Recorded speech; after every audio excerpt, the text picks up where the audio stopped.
Santo Tomás, filosofía y teología. El problema de las relaciones entre la razón y la fe que hemos visto atravesar a lo largo de toda la Edad Media llega en Santo Tomás a su punto culminante y también a su solución, no sólo teórica sino sobre todo práctica. El problema de la teología como ciencia venía preocupando en las escuelas desde principios del siglo XIII. Cuando Santo Tomás entra en escena, estaba planteado con un carácter agudo e insoslayable.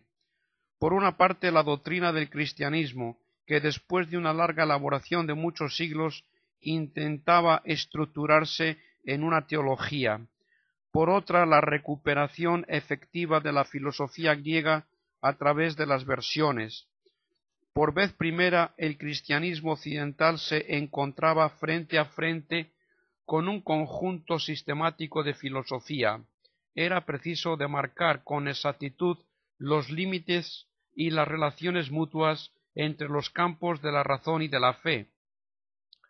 Teóricamente, la actitud de Santo Tomás es idéntica a la que hemos visto en su maestro San Alberto, la aceptación de los dos términos de la cuestión, filosofía y dogma cristiano, y a la vez armonía y conciliación entre ambos.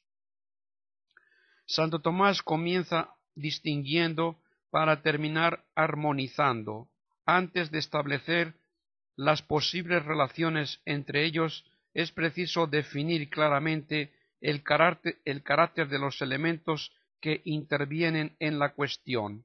Santo Tomás es ante todo un pensador cristiano que acepta la enseñanza de la revelación y se somete a ella por la fe.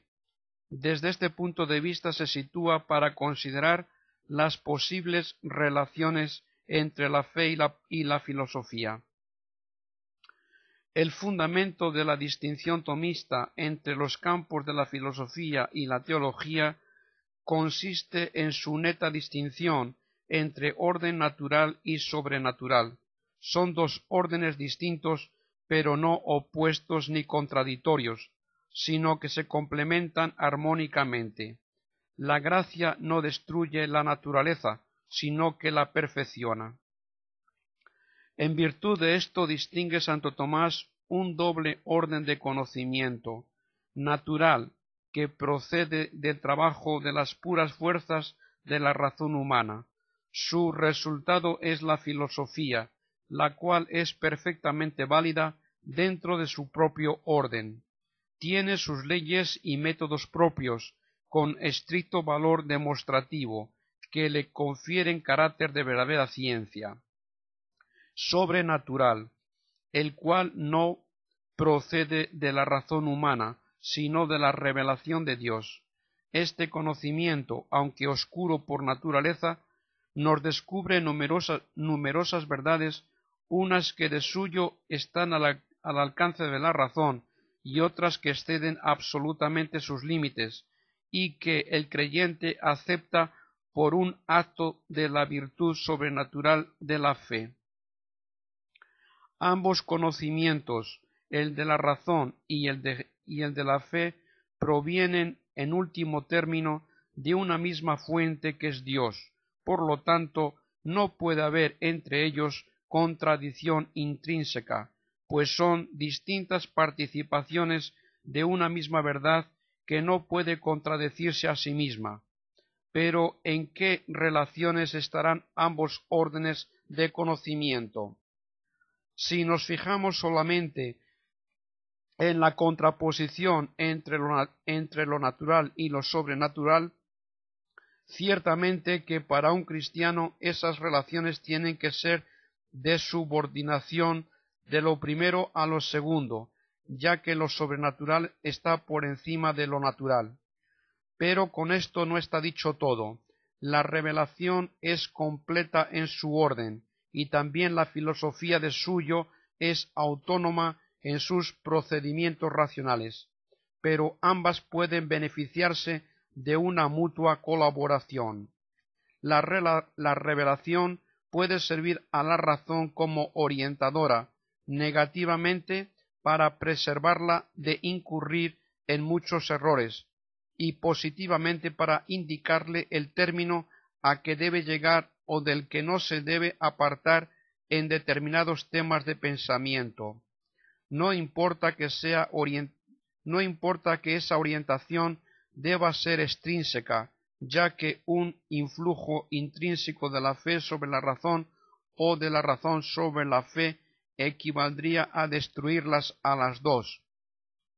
Y a su vez la razón puede también servir a la fe, poniéndose a su servicio para ilustrar, aclarar, explicar y defender los misterios de la revelación.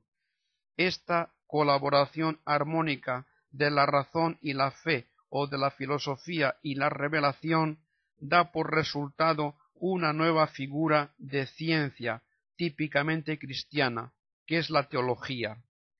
La teología se beneficia a la vez de las aportaciones de la fe y de la filosofía.